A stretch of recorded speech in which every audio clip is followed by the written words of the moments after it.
Guys क्या आपके भी नंबर नहीं आ रहे बायोलॉजी में?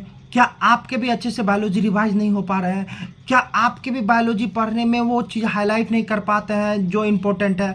क्या आपको भी पता नहीं चलता है कौन पीवाईक्यू है, कौन किससे आ रहा है? क्या आपको भी डैश वाली समस्या है? तो आज इस वीडियो में यही बात करने वाले हैं कि कैसे बायोलॉजी में नंबर इंक्रीज करें, कैसे बायोलॉजी में 320 से ज़्यादा अंक प्राप्त करें। आज आपको मैं इसमें 3 चीज़ें बताऊंगा, 3 चीज़ें जिससे आप बायोलॉजी में अच्छे से मिनिमम, अगर आपके अभी 200 आ रहे हैं तो 200 आप 200 से 320 330 तक जा सकते हैं। अगर आपके 150 आ रहे हैं तो आप 300 तक जा सकते हैं। अगर आप 100 आ रहे हैं तो आप 250 तक जा सकते हैं। सबसे पहला काम गाइज, क्योंकि देखो अभी 10 सिर्फ 10 दिन बाकी है। अगर आप गधों की तरह मेहनत करते रहोगे तो कोई फायदा नहीं होगा गाइज। अगर मेहनत करने से फायदा होता तो सबसे ज़्यादा फायदा डेली वेजेज पे जो वर्क करता है उसे होता, ना कि अंबानी को। तो मेहनत से नहीं, स्मार्ट तरीके से अगर वर्क करेंगे तो ज़्यादा इफेक्टिव आउटपुट आएगा। तो गाइज मैं तुम्हें पहला चीज़ बताने वाला हूँ। देखो ऐसे नहीं कि पूरा चैप्टर एकदम रीड करे जा रहा है, समझ में दिमाग में घुस कुछ नहीं रहा है, समझ ही नहीं आ रहा है क्या आ रहा है नहीं आ रहा है। तो सबसे पहले एक काम करो, कोई एक पर्टिकुलर चैप्टर उठाओ जो स्कोरिंग चैप्टर है, उसे अच्छे से पढ़ो एंड देन उसके सारे पीवाईक्यू करो। पहला काम है कि उसे अच्छे से पढ़ो, फिर रिकॉल करो उसे। सबसे पहले चैप्टर पूरा पढ़ो।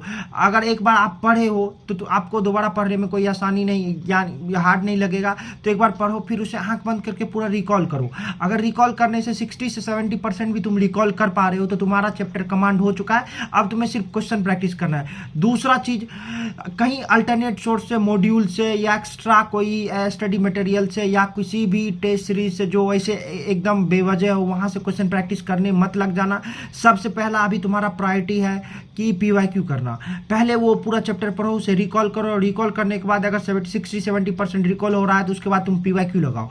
पीवाईक्यू कंप्लीटली अगर तुम लगा रहे हो तो उसको पीवाईक्यू को 4 से 5 बार प्रैक्टिस करो।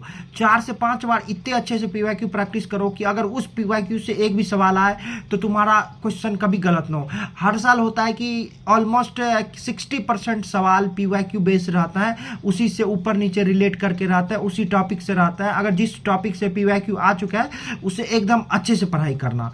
एंड देन मैं तीसरी बात बता रहा हूँ, सबसे ज़्यादा होता है सेल्फ कॉन्फिडेंस। पढ़ाई करने के बाद तुम्हारे में सबसे ज़्यादा आत्मविश्वास होनी चाहिए कि मैं कर सकता हूँ।